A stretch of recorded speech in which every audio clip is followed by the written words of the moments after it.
Every little jab, every silent rejection, it used to break you, but there comes a point where survival demands evolution. The strongest version of you isn't numb, it's selective. You begin to master your emotions, not suppress them. You stop giving others the weapon to control your peace. Because when you train yourself to respond without flinching, the world loses its power to wound you, and you gain the power to rise untouched. In a few moments, I will teach you how to train your mind to stay calm, unshaken, and unhurt, no matter what happens. You cannot be broken unless you allow it. You were not born fragile. You were born with a mind that commands the body, not the other way around. And yet, somewhere along the way, you started reacting to life like a leaf in the wind. Every slight, every glare, every careless word knocking you off center. But ask yourself, can anyone truly hurt you unless you give them permission? That's the trap, believing that your peace belongs to someone else. Pain is inevitable, but suffering? That's often a choice made quietly, moment by moment, in how you respond. When a man controls how he responds, he controls the outcome. When he doesn't, he becomes a puppet. The moment you decide nothing can touch your peace unless you invite it in, you stop being a victim of circumstance and begin shaping it. So how do you begin to act unhurt even when the world throws its worst? First, stop reacting in the moment. Let silence be your armor. Let time do the talking. A man who pauses before he responds owns every room he enters. Picture this. Someone mocks you in front of others. Your old self would flare, defend, explain, but now you smile, quietly, even calmly. You give them nothing to feed off. That's silence, that's power. Now ask yourself, why do you rush to defend your worth to those who don't see it? Why give energy to those who drain you? Every time you react, you reinforce their power over you.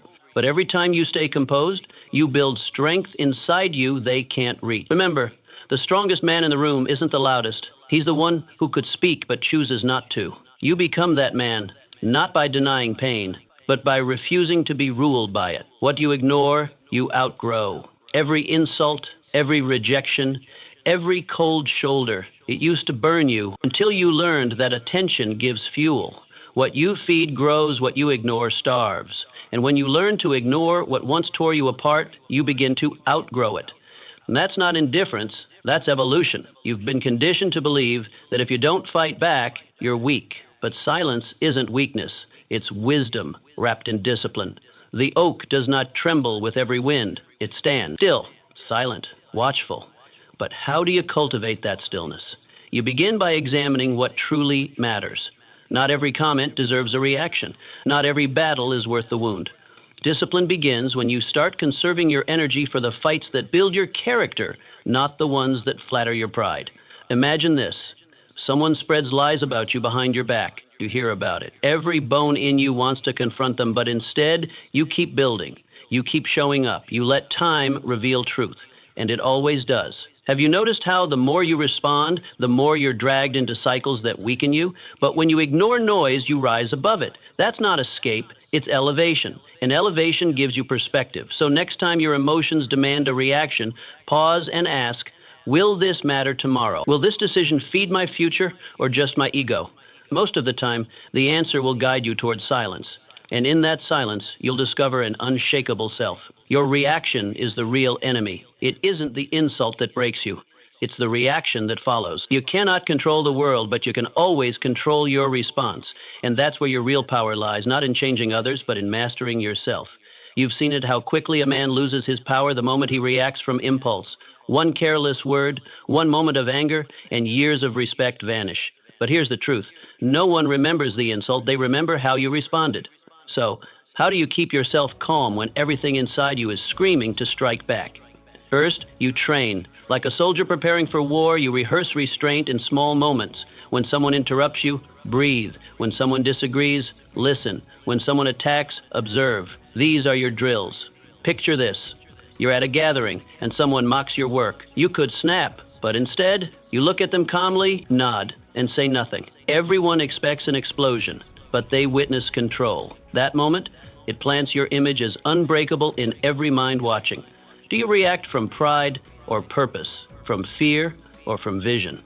Because those who live with vision don't have time for petty battles. They know every reaction costs something, and they've decided not to waste their wealth of energy.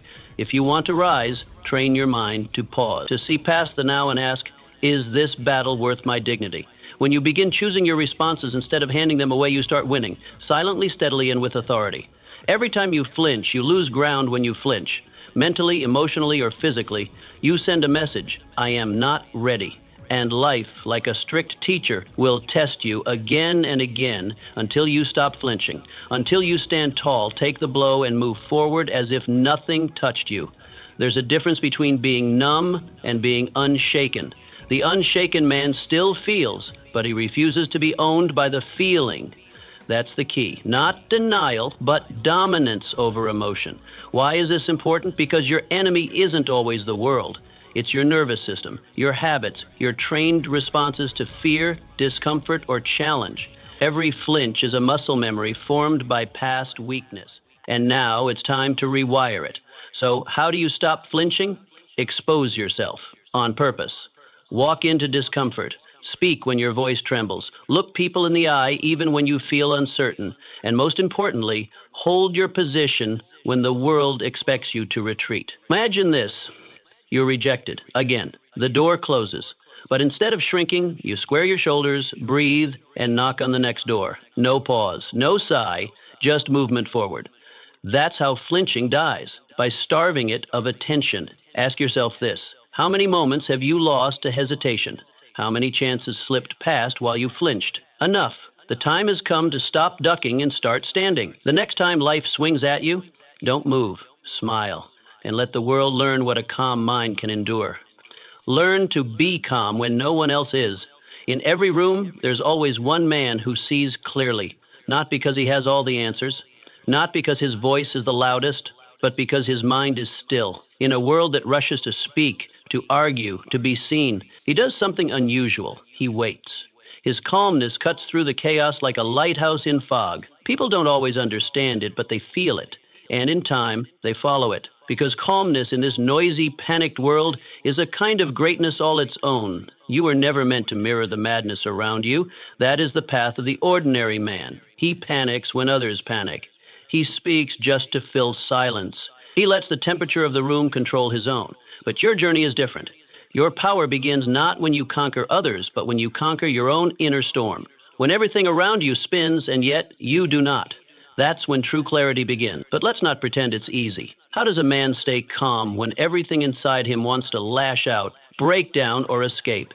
It begins with recognition. You must be honest about the war inside you. You must feel the tension rise, and instead of becoming it, you observe it. Breathe deeper, sit back, refuse to be baited by the noise. You don't win by shouting louder. You win by seeing clearer.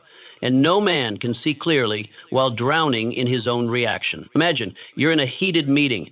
Accusations fly. Pride swells in the room like a fire. Everyone scrambles to be right. And yet, you say nothing. Not because you are passive, but because you are waiting, watching, measuring. Then, when the moment is right, you speak just one sentence and the room stops. That's the force of calm. It doesn't push. It pulls. It commands attention not with noise, but with weight. Think of the times you joined the storm. You let anger drive your words. You reacted too fast. And what did it cost you? A relationship? A decision? Your own peace? Those were not failures of intellect. They were failures of calm. You didn't need more knowledge. You needed more silence inside. From now on, train yourself. When pressure rises, pause. When insult comes, smile. When you want to yell, breathe. Let others break themselves trying to be heard. You, be the one who doesn't flinch. Be the one who remains steady when no one else can. Calmness is not weakness. It's strategy. It's power. It's leadership. So when the next storm comes, and it will, ask yourself one thing. Will I join it or will I rise above it? Because in every room, there's one man who sees clearly. Let it be you. Pain doesn't mean you're losing. You've been conditioned to flinch at the first sign of pain, to retreat, to believe that if it hurts, you must be doing something wrong. The world whispers that comfort is the goal, that ease is success. But what if that's the greatest lie you've ever swallowed? What if pain isn't punishment, but preparation? What if the ache you feel in your body, in your heart, in your spirit, is not a warning sign to stop, but a signal to keep going? The man who rises is not the man who hides from pain. He's not the man who waits for life to be soft. He's the one who walks into discomfort and learns to see it differently. He trains his mind to reinterpret what others fear. While most see pain as suffering, he sees it as shaping. Others break under the weight, he builds muscle. Others whine, he works. Not because he enjoys it, but because he understands it. He knows pain has a purpose. But how do you act like you're not hurt when your insides are screaming? When your back is tight, your eyes burn, your heart feels crushed by the weight of failure? You don't pretend it's not there. You look through it. You remind yourself that pain is not permanent. It's not a prison sentence. It's a message. It says you're alive. You're not coasting anymore. You're becoming. Imagine this. You're chasing something bigger than yourself, a goal that matters. The hours are long. The pressure is real. Your muscles ache. Your energy drains. And yet, instead of folding, you rise taller. You straighten your spine. You embrace the strain. Why? Because now you know this is not the end of you. It's the making of you. The very pain that once made you question your path now becomes the proof that you're walking it. Pain, when understood, becomes a kind of sacred fire. It burns away the weak version of you, the quitter, the complainer, the coward. What remains is forged in endurance, solid, steady, capable of carrying what soft men cannot. That's who you're becoming. Not just someone who survives pain, but someone who uses it, who turns every bruise into a blueprint, every scar into strength. So now the question is no longer, how do I escape this pain? It's, what is this pain shaping in me? What will emerge once I outlast this moment? Because if comfort made you who you are, you'd still be stuck in the same place.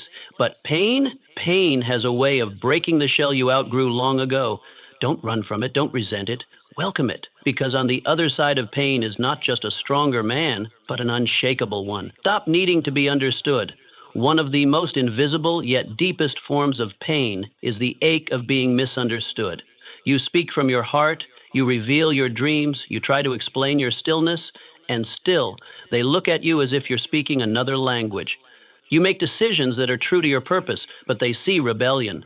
You choose silence, but they label it pride, and so you defend. You explain. You over-explain. You become a translator of your own soul just to earn a nod of approval. But what does it cost you? Slowly, you trade clarity for validation. You lose the sharpness of your vision trying to be seen through blurry lenses. The truth is simple, though hard to accept. The man who needs to be understood by everyone will always be controlled by them. His peace will be a fragile thing shattered by each raised eyebrow, each dismissive laugh, each moment of being overlooked.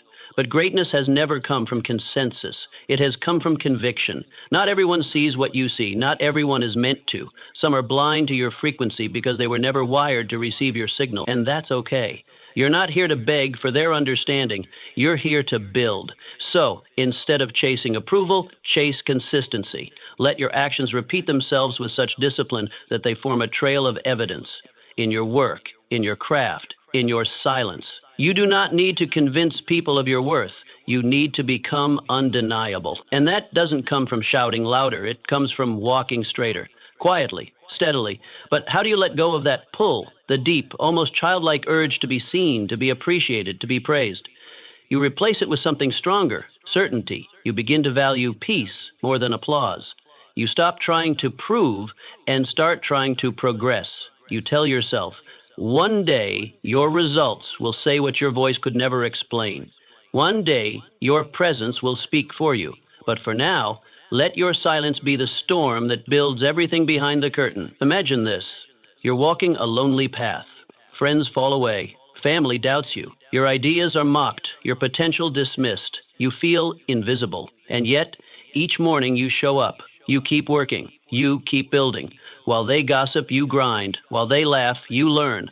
And one day, the house you built in silence will stand so tall that they'll come knocking, asking, how did you do it? And you'll smile, not out of arrogance, but out of peace, because the answer was always there, hidden in the quiet, in the consistency, in the refusal to quit just because they didn't clap. So ask yourself honestly, are you building for applause or are you building for legacy?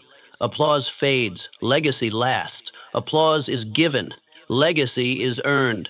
If legacy is your aim, you must train yourself to walk without needing company, to lead without needing agreement, to trust the path even when no one else does. And that kind of man, He doesn't beg to be understood. He simply becomes the kind of man the world eventually has no choice but to understand. Silence is not weakness, it's mastery. When someone offends you, every muscle in your body tightens.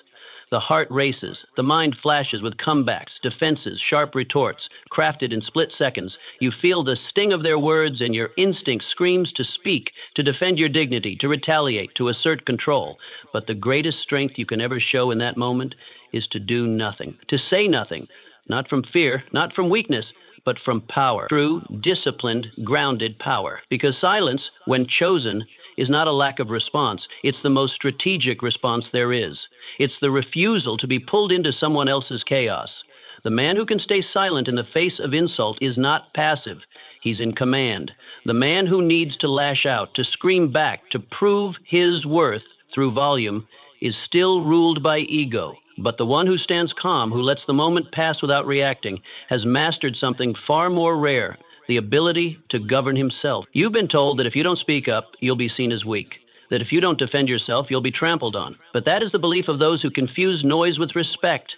Respect is not something you earn by being the loudest in the room. It's something you command by how little you're affected by the noise around you.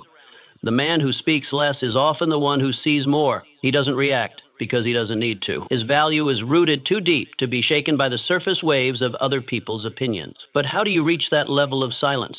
How do you stand still when everything inside you wants to explode? It begins with understanding that silence isn't weakness, it's wisdom. Speaking from anger is like firing an arrow while blindfolded. You may hit something, but you'll rarely hit what matters, and you'll often cause more damage than the offense ever did. Learn to pause, not out of submission, but strategy. Learn to ask, does this response serve my purpose or just my emotion? Picture this. You're standing in a crowd. Someone tries to humiliate you publicly. The eyes around you wait for your reaction. The world expects heat, drama. But instead you pause, you breathe, you nod slightly, maybe even smile, and walk away.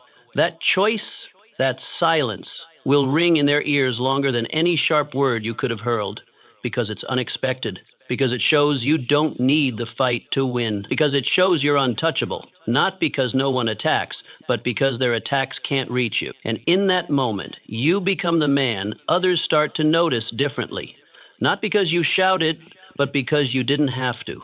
That kind of restraint creates gravity. The room leans toward you. They begin to see that you are not governed by the moment, you own it.